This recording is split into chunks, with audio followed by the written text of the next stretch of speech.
Hello Year 7 and welcome to today's lesson.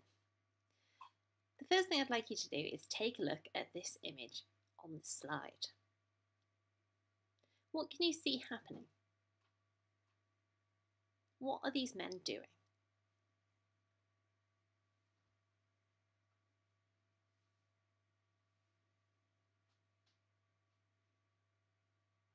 Well, let's firstly think, what is this actually an image from?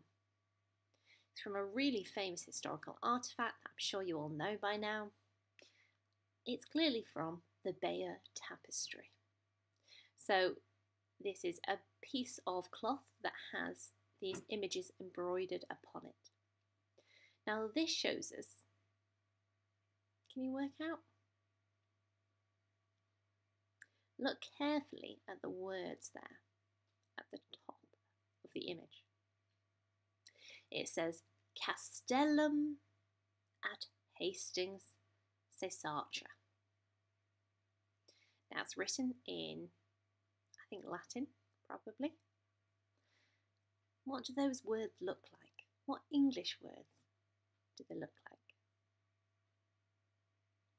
Hopefully you see Castellum is castle at Hastings.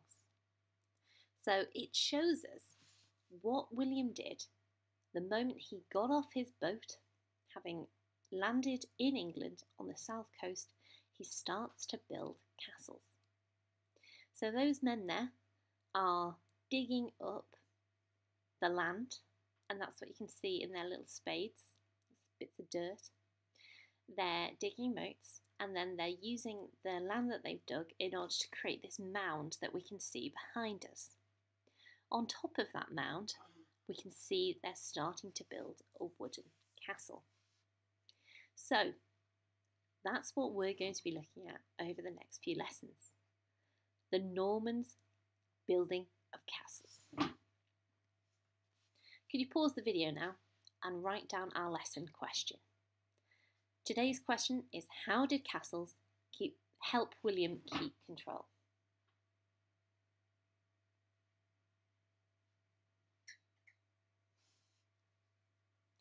Now today we're going to be looking at the first kind of castle that the Normans introduced, the Motte and Bailey. And hopefully by the end of the lesson you'll be able to describe the key features and hopefully explain the advantages and disadvantages of a Motte and Bailey castle. Now castles were something that were brought to England by the Normans. The first kind of castle that was introduced is almost a flat pack castle. So as part of William's invasion plans, he brought across lots of wood and building materials in order to immediately start building castles as soon as he landed on the southern coast of England. These were important defensive positions for him and would help him defeat Harold Godwinson. Now, immediately after the Norman conquest, the Normans are struggling to control England. Because remember, they're French foreign invaders. The vast majority of people didn't want William to be king. So they needed a way of controlling the country. And so they started to introduce Motte and Bailey castles.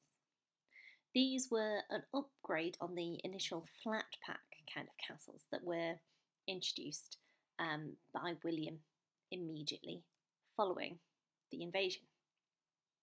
These would go on to be improved across the medieval period, so a couple of 100 years would see them be replaced by stone castles, and eventually by sort of the 1200s, 1300s, these castles reached their height and they were extremely sophisticated stone-walled defences, such as this one we can see pictured here. Today, however, we are going to be concentrating on the Motte and Bailey castle.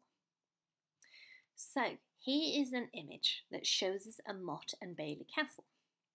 Now it gets its name from how it was built.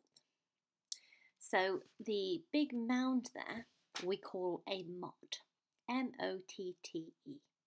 So motte doesn't mean moat, it means mound. So that's the motte.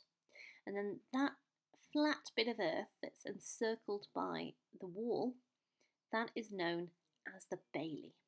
Hence the name Motte and Bailey Castles. Now the first thing I'd like you to do is either print out your diagram of the Motte and Bailey Castle or draw yourself an image of it. Try and copy this image. Then you're going to add on each of the different labels. We need each feature of this castle labelled up so that we know what it was called and what its purpose was. Pause the video here to complete that task.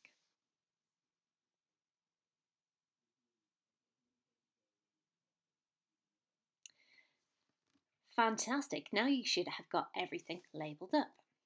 So, we know first of all that the big mound of earth is called the motte.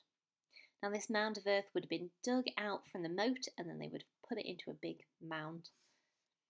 On top of that mound, that motte, we have the keep. Now the keep was the safest point in the castle. We then have a bridge from the motte to the bailey. We would also have a drawbridge across the moat. If the castle was attacked, the drawbridge would be raised, so the moat provided a barrier that the attackers couldn't cross. The bailey, as we said earlier, is the large walled area, flat where the soldiers would have lived. The bailey is protected by the palisade. The palisade is the fancy name we give to this wooden wall that formed the outer defence. And lastly, we've got the moat. So the moat would be a ditch that would be filled with water, which would make it harder to reach the bailey walls. So that's what a Motte and Bailey Castle looked like. Let's think now about where William placed these castles. This map shows us lots of different castles across England. Now overall, over 500 Motte and Baileys were built. I'd like you to look at their placement. Why do you think they were built in those areas? Pause the video now and in your books or on a piece of paper, could you please write down your theory? Why do you think they have been built there?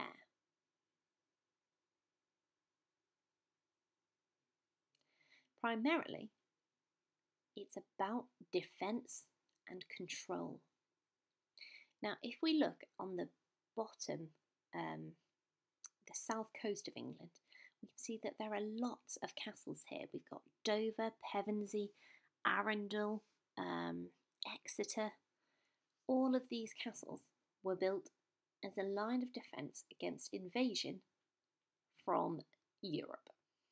Just like William himself had invaded across the Channel, he realised other people could do this, so he built a line of defence on the south coast. Now we've got some up north as well. Can you see those ones in Newcastle, Durham, York? They were there in order to protect from northern invasion. Not only the Scandinavians, the Vikings, such as Harald Hardrada, but also from Scotland. We've also got a set of castles along the Welsh frontier as well. Shrewsbury, Worcester. These are protecting against invasion from Wales. However, we then have some castles that don't really fit this pattern. For example, we've got London, Oxford, Wallingford. Why would Wallingford have got a castle? Well, primarily it's because of its place on the Thames.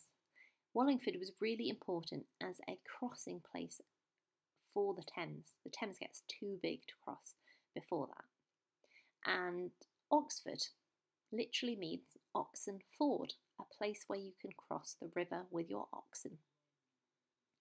London, of course, has its key strategic place on the Thames. But then we've got some other ones. Norwich. Why does that have a castle? Well, in this period, Norwich was the second largest city in England. You have castles where there are big populations as well. Norwich and London would be examples of this. Here, castles weren't built to defend against invasion, but were built in order to control the population, to ensure they didn't rise up in rebellion against William.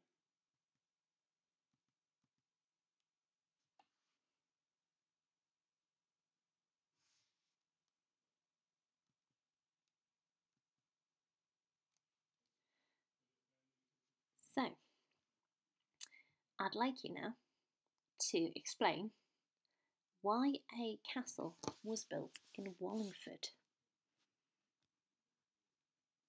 2 or 3 sentences. Why was a castle built in Wallingford? Pause the video here to do that.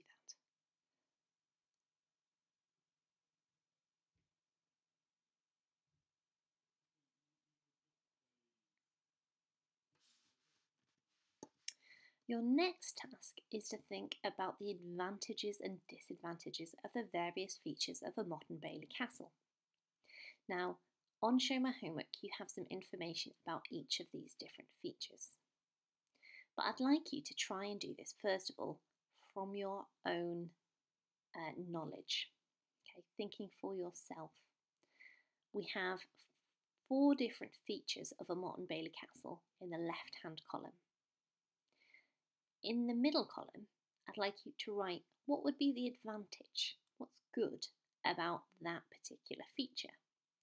So, for example, a wooden palisade, well, it makes it harder for attackers to reach the bailey, so it's very good for defence. In the right-hand column, I'd like you to put the disadvantages of that particular feature. What's not very good about it? For example, for the wooden palisade, the fact it's made of wood might be a problem. This means attackers could burn it down. Try and do it from your own knowledge first of all, but if you need it, the hint sheets are there on Show My Homework to help.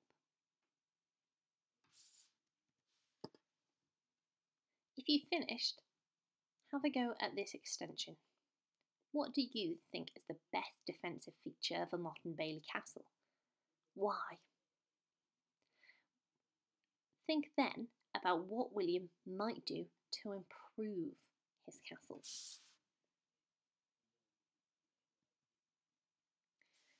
Finally, the last thing we're going to do today is we're going to write a P paragraph on why William built Motte and Bailey castles. So, your point sentence is on the board for you there. Could you add in an example of a good defensive feature and explain why that was an advantage? Well done, Year 7.